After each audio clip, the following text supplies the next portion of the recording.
दाव पर सब कुछ लगा है, रुक नहीं सकते, टूट सकते हैं हम मगर झुक नहीं सकते। तो नमस्कार दोस्तों, मैं आपका दोस्त निंजा स्वागत करता हूं आपके अपने प्लेटफॉर्म आईक्यू निंजा पर। तो दोस्तों, आज हम लेकर आए हैं आपके लिए बीएसएफ ट्रेडमैन वाले जो बच्चे फिजिकल दे के आए हैं, जिन्होंने अपना इतना पसीना बहा के अपना फिजिकल मारा है।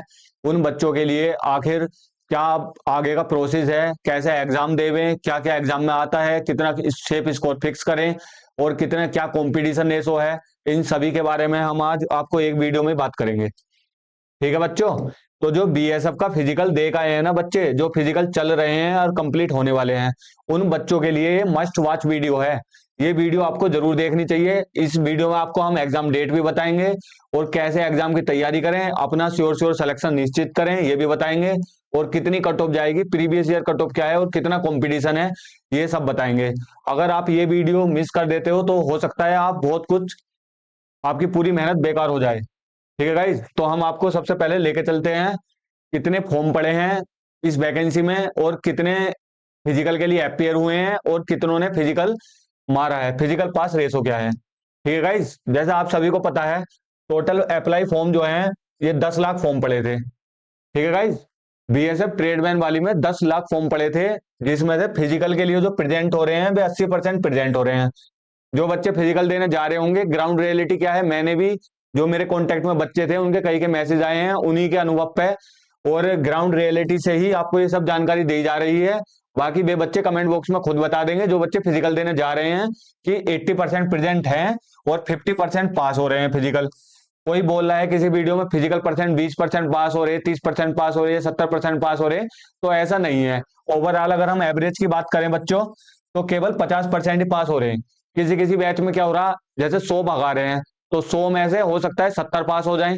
किसी किसी ग्रुप में 100 में से हो सकता है 40 या 30 पास हो जाएं। तो ग्रुप ग्रुप और बंदों बंदों की बात होती है, कैसे बच्चे कौन से ग्रुप में दौड़ रहे हैं। हम एवरेज निकालें तो 50% ही निकल रहा है। ठीक है गाइज, अब हम बात कर लेते हैं वैकेंसी। वैकेंसी कितनी है, तो आप सभी को पता है 3,500 वैकेंसी के अप्रोक्स वैकेंसी है। ठीक है, अब हम आगे चल के बात कर लेते हैं। अगर फिजिकल में 80% बच्चे पास हो रहे हैं, तो कितने बच्चे रह गए, 8 लाख बच्चे बचे। ठीक है, 10 लाख का 80% कालोगे कितना आएगा, 8 लाख। और 8 लाख में से अगर 50% ही बच्चे पास हो रहे हैं, तो 8 लाख का आधा हो जाएगा 4 लाख। इसका मतलब गाइज, अभी 4 लाख बच्चे बे बचे हैं जिनसे तुम्हारा कंपटीशन है। अगर हम बात करें तो पोस्ट है 3,500। ठीक है, कंपटीशन अगर हम रेशो निकाल लें, तो एक सीट के लिए अभी भी 114 कैंडिडेट दावेदार हैं। तो बच्चों, अभी भी तुम्हारा कंपटीशन, अभी भी तुम्हारा सपना एक सरकारी नौकरी का, एक वर्दी पाने का, अभी तुमसे उतनी ही दूर है जितनी दूर तुमसे तुम्हारा पेपर है। ठीक है गाइज, तो अब हम बात करेंगे गाइज, आगे जाके हम क्या कर सकते हैं जिससे हमारा पूरा सपना पूरा हो जाए। ये समझ लो आप, 50% तो आपका काम हो चुका है। अगर जो बच्चा फिजिकल देकर आया है, हाइट वेट चेस्ट सारे प्रोसेस से गुजरा है, अब वो बच्चा अपनी तैयारी में लग जाओ। इसका पेपर की डेट की भी बात कर लेंगे। वैसे तो इसका एक्सपेक्टेड डेट जो है वो मार्च अप्रैल, इसका जो एक्सपेक्टेड डेट है गाइस वो मई जून में जाएगा, अगर हम जून भी मान लें। ठीक है गाइस, बाकी एक्सपेक्टेड डेट की भी बात कर लेंगे। अब हम बात कर लेते हैं कि इसमें पेपर कैसा होता है, कितने नंबर का पेपर होता है, कौन सा सब्जेक्ट कितना इंपॉर्टेंट है, और इसकी क्या प्रीवियस ईयर कट ऑफ थी और क्या इस बार कट ऑफ जा सकती है। तो अगर हम बात करें तो इसमें 25-25 क्वेश्चन आते हैं चारों सब्जेक्ट के। ठीक है ना, जीके, मैथ, रीजनिंग और हिंदी या इंग्लिश में से एक। ठीक है, जैसे जीडी का पेपर होता था ना पहले, 25 नंबर, 25 क्वेश्चन, 25 नंबर के 25 क्वेश्चन, 25 नंबर के 25 क्वेश्चन, 25 नंबर के 25 क्वेश्चन, 25 नंबर के, और 2 घंटे का ये पेपर होता है। ठीक है गाइज, तो हमने आपको बता दिया आपके एग्जाम में कौन कौन से सब्जेक्ट आएंगे। अब हम ये भी बात कर लेते हैं इसकी कितनी कट ऑफ जाती है, और ये सब्जेक्ट हम कैसे तैयार कर सकते हैं, और हम क्या लेकर आए हैं आपके लिए स्पेशल।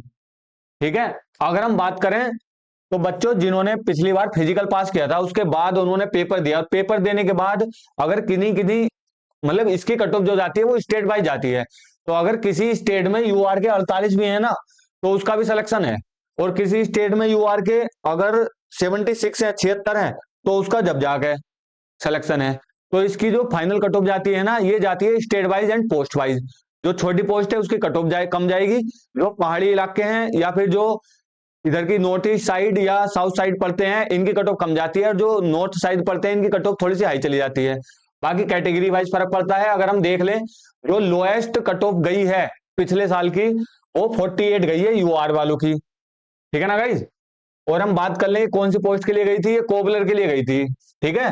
टेलर के लिए बात करें तो 49 गई थी, कुक के लिए बात करें तो 61 गई थी, और वेटर के लिए बात करें तो 44 गई थी, ठीक है। वाशरमैन के लिए बात करें तो 70 गई थी, ठीक है गाइज। और स्वीपर के लिए गई थी 76 कट ऑफ, ठीक है गाइज। ये आपने अपनी कट ऑफ देख ली। आप इसी कट ऑफ से अंदाजा लगा लो कि अगर पिछली बार इतनी कट ऑफ जा सकती है तो इस बार कितनी बढ़ सकती है या कितनी कम हो सकती है।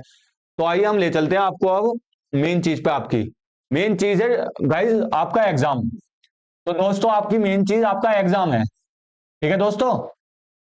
तो अब एग्जाम में ये सब सब्जेक्ट कैसे तैयार करें। देखो बच्चों, अगर जो बच्चे पढ़ रहे हैं लगातार, वो एसएससी जीडी का पेपर दे रहे हैं या फिर एमटीएस लेवल का पेपर दे रहे हैं, कांस्टेबल लेवल का पेपर दे रहे हैं। अगर मान लो यूपी पुलिस कांस्टेबल के लिए भी कोई बच्चा पढ़ रहा है, तो उसमें ये चारों ही सब्जेक्ट आते हैं, है ना गाइज। तो इसका जो पेपर लेवल होता है वो एसएससी जीडी से कम होता है। आर्मी वाला जो पेपर होता है टीएस वैकेंसी वगैरह, उनसे थोड़ा ऊपर होता है, और जीडी से थोड़ा लो लेवल होता है।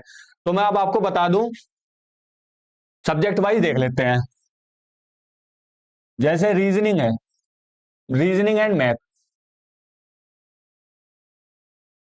तो बच्चों रीजनिंग मैथ के लिए एकमात्र सॉल्यूशन यही है, सबसे पहले तो आप चैप्टर वाइज थ्योरी पढ़ लो, ठीक है ना बच्चों।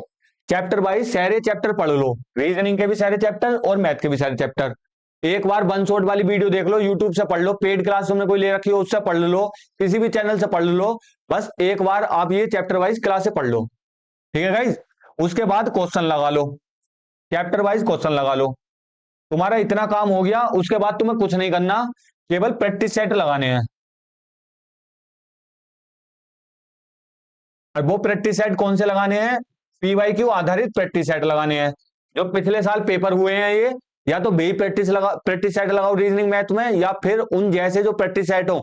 जैसे मान लो आप जीडी के भी लगा सकते हो, जीडी के तो प्रीवियस ईयर है वे लगा सकते हो, टीए आर्मी की भर्ती वाले जो है वे लगा सकते हो, और जो भी इससे इक्विवेलेंट है ना वे आप लगा सकते हो पीवाईक्यू। पीवाईक्यू आधारित हो या फिर उन जैसे हो, जैसे जीडी के क्वेश्चन उठा लिए या फिर जीडी के एग्जाम लेवल का कोई प्रैक्टिस सेट हो वो उठा लिया, ठीक है ना गाइज। तो रीजनिंग मैथ के यही रामबाण है, यही सॉल्यूशन है। कुछ बच्चों के मेरे पास फोन भी आए थे कि सर बता दीजिए कुछ, हमारा फिजिकल हो गया, हम कैसे अपनी स्ट्रेटेजी बनाए, कैसे हम अपना वर्दी का सपना पूरा कर सकते हैं। तो मैंने यही बताया कि भाई रीजनिंग मैथ तो अगर हम आपने चैप्टर नहीं पढ़ रखे तो एक बार चैप्टर पढ़ लो, उसके बाद उनके क्वेश्चन लगा लो, चाहे 50-50 क्वेश्चन लगा लो, कोई इशू नहीं है। उसके बाद आ जाओ प्रैक्टिस सेट पे। प्रैक्टिस सेट बस प्रीवियस ईयर आधारित होना चाहिए, ठीक है बच्चों। रीजनिंग मैथ में तुम्हारा एक नंबर नहीं कटने का अगर तुमने इतना कर दिया जितना मैंने कहा है। और ये ज्यादा बड़ी बात नहीं है, अगर आप 1-2 घंटा डेली का दे दोगे रीजनिंग मैथ को तो आपका बेड़ा पार है। अब बात कर लेते हैं हम हिंदी, ठीक है ना, हिंदी और जीके की, ठीक है गाइज। सबसे पहली बात तो मैं जीके की बता देता हूं। गाइज जीके पे इतना ज्यादा फोकस करने की आपको जरूरत नहीं है, ठीक है।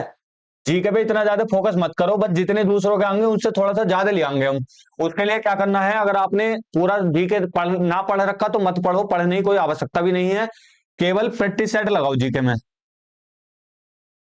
प्रैक्टिस सेट लगाओ जीके में, जो भी प्रीवियस ईयर आए हुए हैं वे लगाओ, या फिर जीडी वाले क्वेश्चन लगा लो प्रैक्टिस सेट के बेस पे वो लगा लो। और उसके अलावा जो टॉपिक ज्यादा इंपॉर्टेंट है ना, इन प्रैक्टिस सेट से आपको पता चलेगा।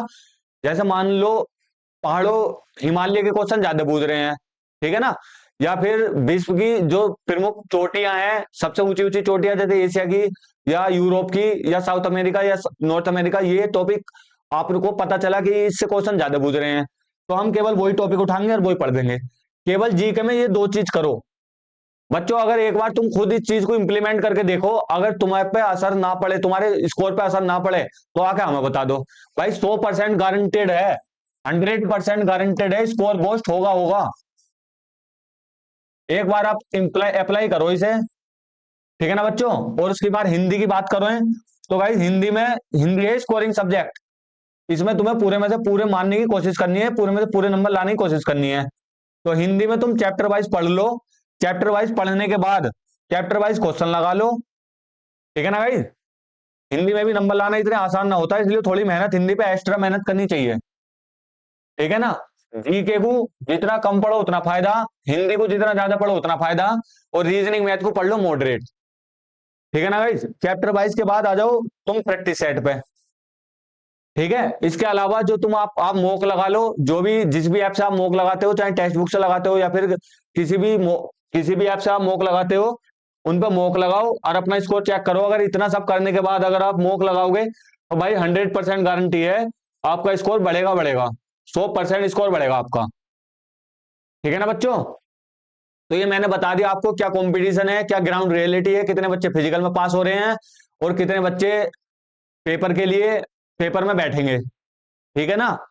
कम से कम एक सीट पे 100 बच्चों का कंपटीशन है, तो भाई पेपर के लिए तो मेहनत करनी पड़ेगी। और वैसे भी जब फिजिकल निकल जाता है तो आधा काम तो आपका हो ही जाता है। अब तो आप वैसे मोटिवेट होंगे तो लग जाओ अपने पेपर में, जैसे मैंने बताया भाई ऐसे पढ़ लो। एक बार पढ़ के देखो, स्कोर बढ़े तो मुझे बताना, वरना कमेंट बॉक्स में आके मुझे बता देना, ठीक है गाइस। तो हमारी वीडियो अच्छी लगी हो तो चैनल को सब्सक्राइब कर लो और बेल आइकन का बटन दबा दो। आपके लिए जितना हो सकेगा वो हम करेंगे, रीजनिंग मैथ के लिए हो, जो भी चैप्टर वाइज है प्रैक्टिस सेट है वे भी आपके लिए चालू कर रहे हैं हम, तो जुड़ जाओ हमारे चैनल से। तो चलता हूं, आज की वीडियो में इतना ही। जय हिंद, जय भारत।